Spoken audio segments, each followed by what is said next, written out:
Yes. Let's burn this wizard now. Whoever tries to come out, we finish him. Hey! You're born in the house! Help! Help! Let's see if this magic will help him. There! He's coming out! Kill him! Many elderly people in Kenya are burnt alive in their hearts, mostly by uneducated youth, on allegations of witchcraft, just like the audio you have just heard. This happened to my grandfather when I was 16 years old. My grandfather was illiterate, but very intelligent. Every time he gets a letter, he was ashamed. He had to get a neighbor's child to read it for him, and that's why he took me to school. He wanted his grandchildren to get an all-round quality education. Kenya prides itself with high literacy rate. People from neighboring countries like Rwanda, Uganda, and Tanzania come to my country to get education. But this pride is not shared by every Kenyan. In Kilifi, where I come from, for instance, only 13% of its population have all level of education and above. This is equivalent to grade 12. My country's curriculum is mostly theory-based. Most of the learners who prefer learning by doing things with their own hands get frustrated. They get bored with this system. And the results of this, massive school dropouts. As I speak now, every year, around 60% of Kenyan students drop out of school.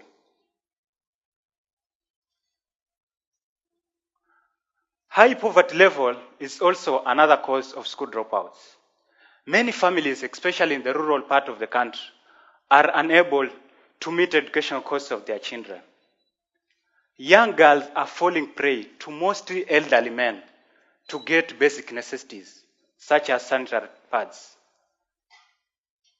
The result of this increased teenage pregnancies and HIV infection. These young girls, after giving birth, they do not go back to school. Some for fear of being laughed at, and others due to the new responsibilities, they are forced to get married and have someone to take care of their children and themselves.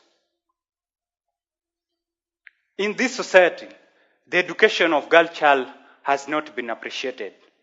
Up to now, many families still do not see the importance of taking their daughters to school. This was the case with my own sister.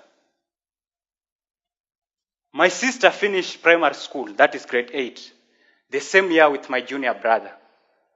She did well than my brother, but my family picked my brother to continue secondary school. They said we do not have resources to support 2 children at the same time. And after all, she's a girl. She'll end up getting married. Why should we waste resources? My sister stayed at home.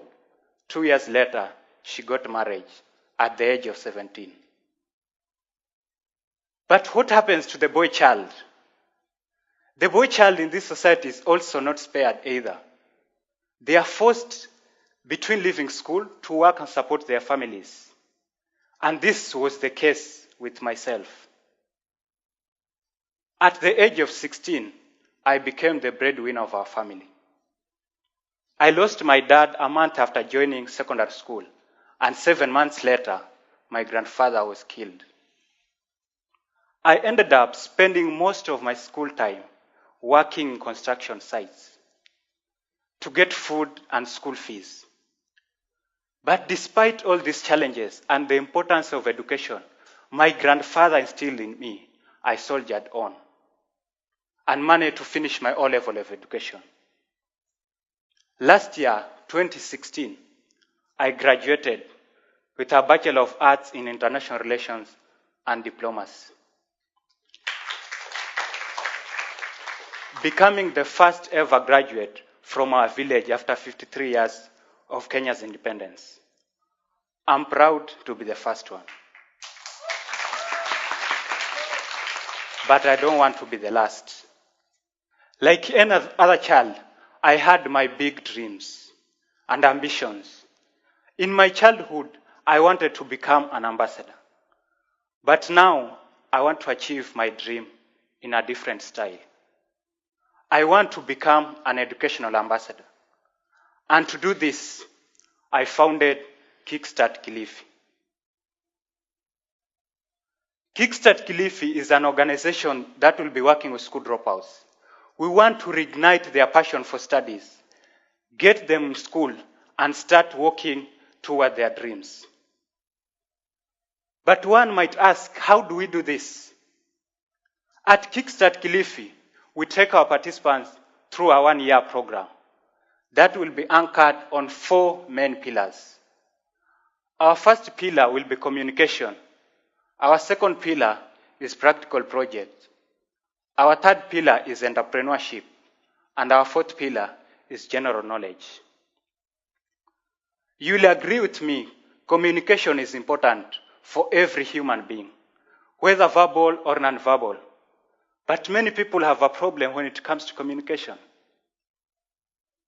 Through speech, theater, debates, storytelling, and music, our participants will be able to learn communication skills.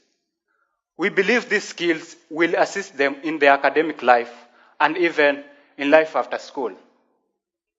Today, life skills are such an essential skills, but many schools or children in general, they do not possess these skills.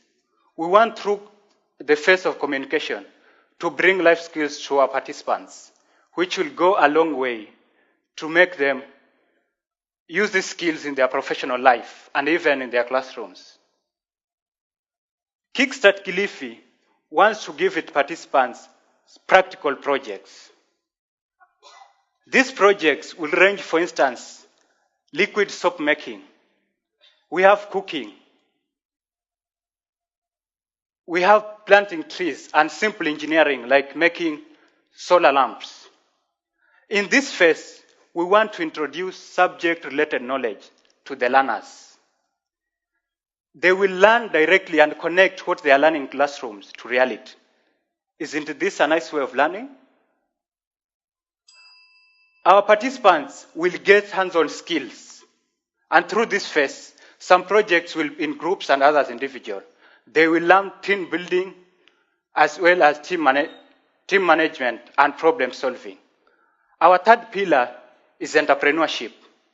All of us, we engage in business activities in one way or the other. We buy and sell.